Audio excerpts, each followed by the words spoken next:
أعوذ بالله من الشيطان الرجيم. بسم الله الرحمن الرحيم.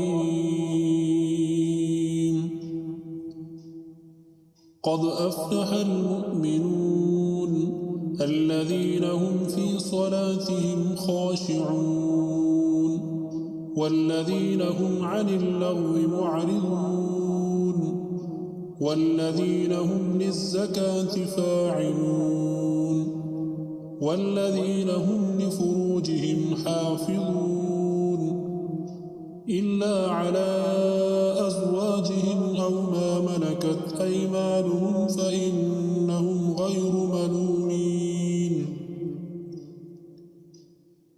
فمن ابتغى وراء ذلك فأولئك هم العادون والذين هم لأماناتهم وعهدهم راعون والذين هم على صلواتهم يحافظون أولئك هم الوارثون الذين يرثون الفردوس هم فيها خالدون. صدق الله العظيم. شروع اللہ کے نام سے جو بڑا مہربان نہایت رحم کرنے والا ہے۔ ان ایمان والوں نے یقیناً فلاح پالی ہے جو اپنی نماز میں دل سے جھکنے والے ہیں اور جو لغو چیزوں سے منہ موڑے ہوئے ہیں اور جو زکوٰۃ پر عمل کرنے والے ہیں اور جو اپنی شرمگاہوں کی سب سے حفاظت کرتے ہیں سوائے اپنی بیویوں اور ان کنیزوں کے جو ان کی ملکیت میں آ چکی ہوں، کیونکہ ایسے لوگ قابل ملامت نہیں ہیں۔ ہاں جو اس کے علاوہ کوئی اور طریقہ اختیار کرنا چاہے تو ایسے لوگ حد سے گزرے ہوئے ہیں، اور جو اپنی امانتوں اور اپنی عہد کا پاس رکھنے والے ہیں اور جو اپنی نمازوں کی پوری نگرانی رکھتے ہیں یہ ہے وہ وارث جنہیں جنت الفردوس کی میراث ملے گی، یہ اس میں ہمیشہ ہمیشہ رہیں گے۔ ناظرین، ہم نے آپ کو سورۃ المؤمنین کی ابتدائی 10 آیات کا ترجمہ پیش کیا۔ اس سورت کے شروع میں اللہ تعالیٰ نے وہ بنیادی صفات ذکر فرمائی ہیں جو مسلمانوں میں پائی جانی چاہیے۔ مسند احمد کی حدیث میں ہے کہ حضرت عمر رضی اللہ تعالیٰ عنہ کے حوالے سے حضور صلی اللہ علیہ وسلم کا یہ ارشاد منقول ہے کہ اس سورت کی پہلی 10 آیتوں میں جو باتیں ذکر کی گئی ہیں اگر کوئی شخص وہ ساری باتیں اپنے اندر پیدا کر لے تو وہ سیدھا جنت میں جائے گا۔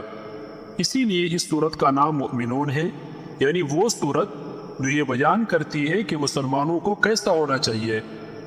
اور نسائی میں ایک روایت ہے کہ ایک صاحب نے عائشہ رضی اللہ تعالیٰ عنہ سے پوچھا کہ حضور صلی اللہ علیہ وسلم کے اخلاق اور اوصاف کیسے تھے؟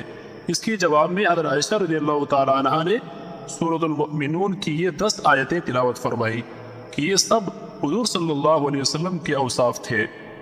اس سورت کا بنیادی مقصد انسان کو اس کی اصلیت کی طرف متوجہ کر کے اس بات پر غور و فکر کی دعوت دینا ہے کہ اس کی دنیا میں آنے کا مقصد کیا ہے اور بالآخر مرنے کے بعد جو زندگی آنی ہے اس میں انسان کا انجام کیا ہوگا۔ اس کے علاوہ حضرت نوح علیہ السلام سے لے کر حضرت عیسیٰ علیہ السلام تک بہت سے انبیاء کرام کے واقعات اس صورت میں دہرائے گئے ہیں تاکہ یہ بات واضح ہو کہ ان سب پیغمبروں کی دعوت تواتر کے ساتھ ایک ہی تھی، اور جن لوگوں نے ان کا انکار کیا انہیں اللہ تعالیٰ کی طرف سے عذاب کا نشانہ بننا پڑا۔ مرنے کے بعد اللہ تعالیٰ انسانوں کو دوبارہ زندہ کر کے ان کی نیکیوں اور برائیوں کا حساب لیں گے، اور ہر انسان کو اپنے عقیدے اور عمل کے اعتبار سے جزا و سزا کا سامنا کرنا پڑے گا۔ اس عقیدے کو کائنات میں پھیلی ہوئی قدرت خداوندی کی نشانیوں کی طرف متوجہ کر کے ثابت کیا گیا ہے۔